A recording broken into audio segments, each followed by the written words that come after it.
এ বন্ধু কত দামি নবীর উম্মত, আপনি আমি কত দামি,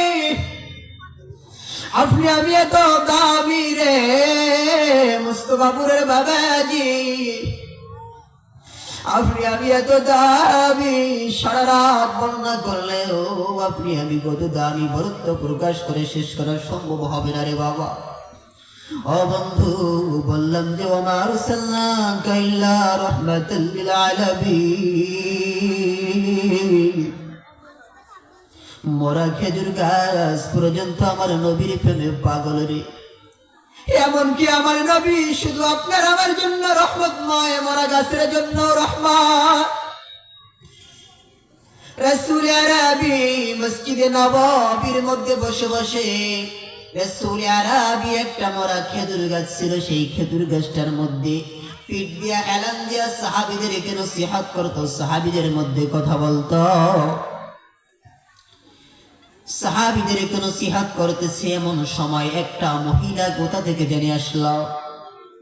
আসার পর রাসূল আরবিকে ডাক দিয়া বলে, ইয়া রাসূলুল্লাহ, ইয়া হাবিবাল্লাহ গো, ইয়া রাসূলুল্লাহ, ইয়া হাবিবাল্লাহ, আমার একজন গোলাম আছে কাঠমিস্ত্রি, সে সুন্দর রাজের কাজ, সে সুন্দর কাঠের কাজ করতে পারে, সুন্দর ফার্নিচারের কাজ করতে পারে। ইয়া রাসূলুল্লাহ, ইয়া হাবিবাল্লাহ গো, আপনার যদি অনুমতি পাই আল্লাহর হাবিব, ইয়া রাসূলুল্লাহ, ইয়া হাবিবাল্লাহ, আমি আমার গোলামকে দিয়ে আপনার জন্য সুন্দর একটা মিম্বারের ব্যবস্থা করাবো।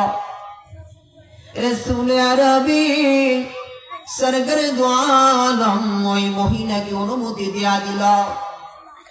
অনুমতি দেওয়ার পর মহিলা পরের জুমার দিন ওই গোলামকে সহকারে একটা মিম্বার নিয়ে যখন মসজিদে নববীর মধ্যে ঢুকতেছে, ও বন্ধু, মুস্তফাপুরের বাবাজি, অপরাধের মা ও বোনেরা রে, ও মা, ও যুব ভাইরা, দিলটা লাগাই দাও, কত দামি নবীর উম্মত আপনি আমি মুস্তফাপুরের বাবাজি।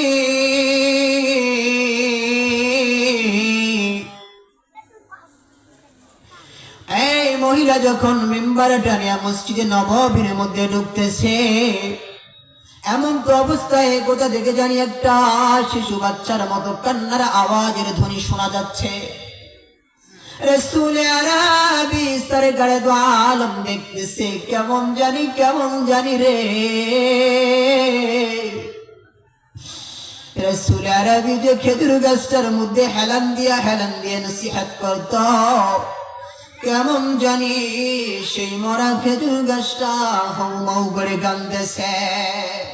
সুবহানাল্লাহ বলবেন না? কেমন জানি মরা খেজুর গাছটা হাউ মাউ করে কাঁদতেছে। রাসূল আরবি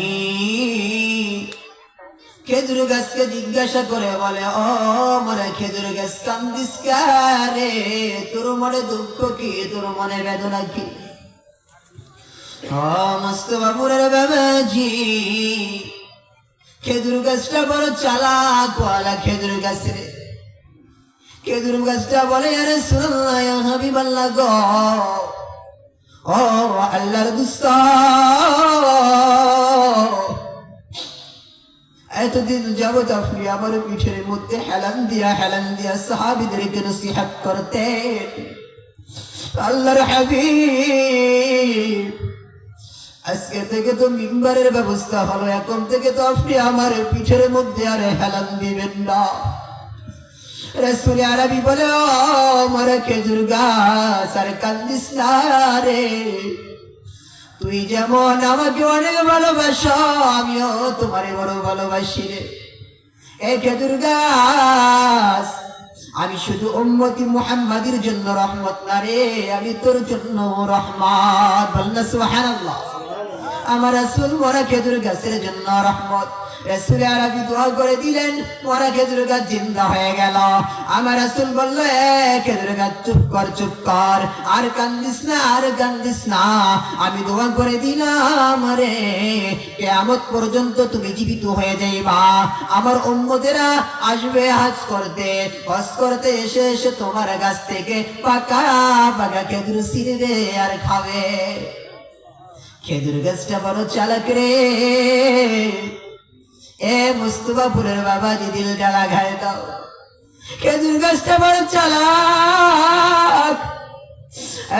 খেজুর গাছ কান্না থামায় না, আরো কান্নার আওয়াজ বাড়াই দিল, কান্নার আওয়াজ বাড়াই দিছে। রাসূল আরবি বললেন, তোর জন্য তো দোয়া করে দিলাম, তুই কিয়ামত পর্যন্ত জীবিত থাকবা। রাসূল আরবিকে খেজুর গাছ অম্বল করে কান্দে আর বলে, ইয়া রাসূলুল্লাহ, ইয়া হাবিবাল্লাহ গো, আমার মন চায় জান্নাত পর্যন্ত, জান্নাত পর্যন্ত আমি আপনার কাছে আপনার খেদমতে থাকতে চাই। রাসূল আরবি দোয়া করে দিল এবং খেজুর গাছকে সংবাদ জানাই দিল, খেজুর গাছ নে,